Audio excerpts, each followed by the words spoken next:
তো ফাইনালি আমরা কিন্তু আজকে আমাদের ক্যাফের জন্য টাইলসটা নিয়েই নিলাম। আর ওখান থেকে ডিরেক্টলি চলে গেলাম ক্যাফেতে। আর ক্যাফের যে কাজগুলো হচ্ছিল ওটাই দেখছি। বাবু বলছে, "কি করছিস এখানে দাঁড়িয়ে, দাঁড়িয়ে?"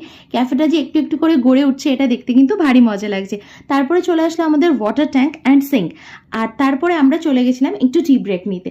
আর টি ব্রেক নিয়ে ফিরে আসার পরপরই দেখি বাবু আর আশিসদা মিলে ডিসকাস করছে নেক্সট কি কাজ করা যায়। আর আমি দেখো এখানে পাগলের মতো হাসছি। আর এখানে আবার বাবুর ফটো উঠছে, আশিসদা কিন্তু ফটো তুলে দিচ্ছে। বিকেলবেলা চলে আসলো আমাদের টাইলস। আর টাইলসটা আসার পর আমি কিন্তু টাইলসগুলোকে গুনে নিচ্ছিলাম ভালো করে, যেটা উচিত খুব গুনে নেওয়া। আর এই মুহূর্তে আমাদের টাইম কল থেকে জল নিতে হচ্ছে আপাতত কিছুদিনের জন্য।